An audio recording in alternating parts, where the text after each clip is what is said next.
ለእግዚአብሔር ምን ይሳነዋል?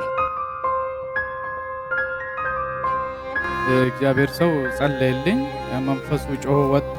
ከቫይረሱ ጋር የቆየው ስንት ጊዜ ነው? ያወቅኩት 3 ዓመት ያህል። ከዛ በፊት ግን ጥርጣሬዎቹን አቅ ነበር። በተለይ በባለቤቴ ላይ አቃ ነበር። ያው አማኝ አይደለችም፣ ግን እኔ ስፈወስ እሷም ተፈወሰ። ዘፍጥረት ምዕራፍ 2 ላይ ሁለቱ አንድ ስጋ ይሆናሉ ተብሎ ተጽፏል። ዋን ፍለሽ ሁለት አይደለም።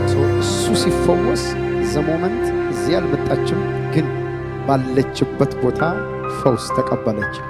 ከኤችአይቪ ቫይረስ ነው የተፈወስኩት። በዚህ ዘመን በጣም ብዙ እንደዚህ አይነት ቪክቲሞች እንዳሉ ይታወቃል።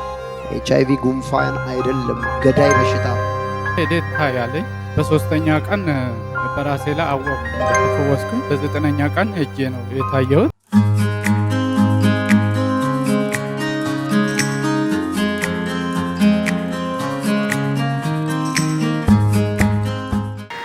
ስሜ ተሾማ ይባላለሁ። የመጣሁት ከገላን ከተማ ነው። የሆነልኝ ምንድነው 2016 ሰኔ አካባቢ ነው። ከኤችአይቪ ቫይረስ ነው የተፈወስኩት።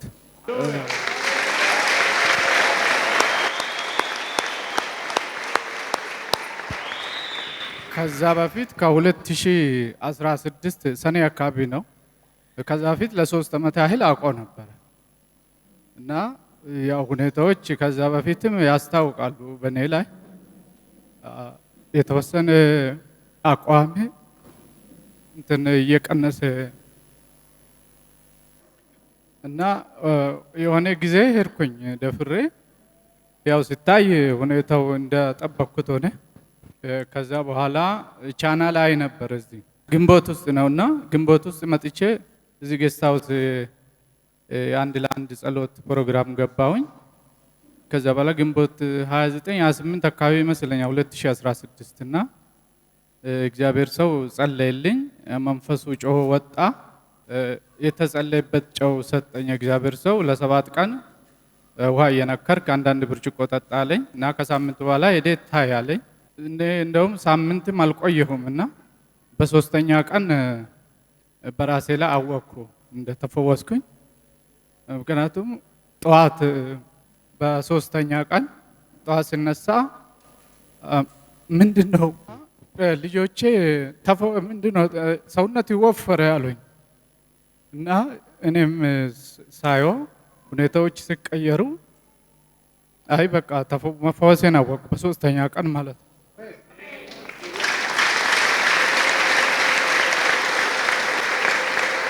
በ9ኛ ቀን ይመስለኛል በ9ኛ ቀን ሄጄ ነው የታየሁት እና ነፃ ነው ያለኝ ዶክተሩ። ዋው!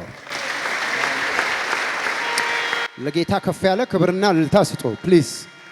የእግዚአብሔር ልጅ ኢየሱስ ዛሬም ይፈውሳል፣ ዛሬም ያድናል። ይሄ የመጀመሪያ ቀን የታየሁት ነውና የመጀመሪያ ቀን የታየው ማለት በ9ኛ ቀን በ9ኛ ቀን የለብህም የተባለው ማለት ነው። ይሄኛው ሌላ ቦታ ነው፣ ከዛኛው ሌላ ቦታ ነበር። ቦታ ቀየርክና ምክንያቱም ምንም ያንተን ታሪክ ሳትናገር ቦታ ቀየርክና ደምህን ተመረመርክ። ተመረመርኩኝ። ኦኬ። ይሄኛውም ምንም የለም አለኝ። ይሄኛውም ሁለተኛው ምንም ውጤት ነው፣ ምንም እንደሌለበት ኔጌቲቭ ይላል። የስ ኔጌቲቭ ሪአክሽን። ለጌታ ለኢየሱስ ክርስቶስ ክብርና እልልታ። ክብር ለጌታ ስጡ። እግዚአብሔር አምላክ ስሙ የተባረከ ይሁን። እግዚአብሔር አምላካችን ስም የተባረከ ይሁን። እልልታችሁን ጭብጨባችሁን ለጌታ አምጡ። ኢየሱስ ክርስቶስ ትላንትናም ዛሬም ለዘላለም ጌታ ነው።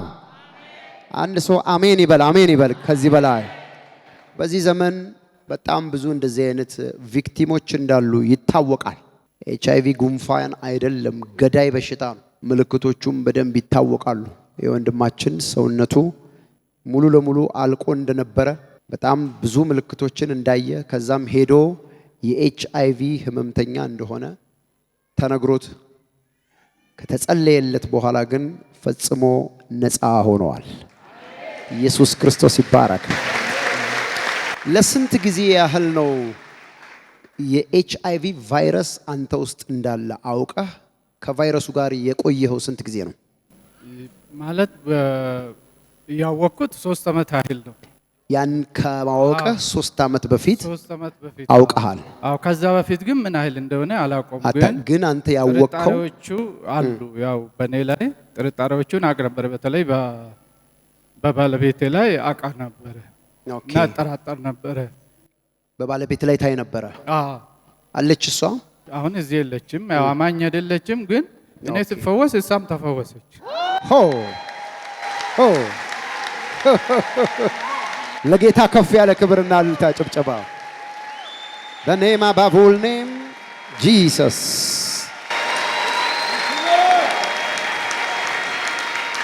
ኢየሱስ ክርስቶስ ይባረክ። መጽሐፍ ቅዱስ ሲናገር ዘፍጥረት ምዕራፍ 2 ላይ ሁለቱ አንድ ስጋ ይሆናሉ ተብሎ ተጽፏል። one flesh ሁለት አይደለም፣ አንድና አንድ እንደዚህና እዚህ ተራርቀው ሴት ወንድ ተብለው በጾታ ተለያይተው ይቀመጡ እንጂ ዘሞመንት ጋብቻ ውስጥ ሲገቡ አንድ ስጋ one flesh ይሆናሉ ተብሎ ተጽፏል። እሱ ሲፈወስ ዘሞመንት እዚህ አልመጣችም፣ ግን ባለችበት ቦታ ፈውስ ተቀበለች። የሚገርም ነው። ጌታ ኢየሱስ ክርስቶስ ይባረክ። ድንቅ ተአምራት ነው። ከዚህ በላይ አጨብጭቡ ባካችሁ። የጌታ ስም የተባረከ ይሁን። ከዛ ወዲያ ጤንነትህን ስታየው እንግዲህ 2016 17 18 2 years ነው። የሰውነትህን ሁኔታና ሙሉ ጤንነትህን ንገረን። ምንም አይነት ችግር የለም። ሰውነቱ ወደ ቦታው ተመለሰ።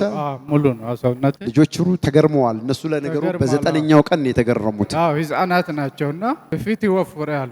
የሚገርም ነው።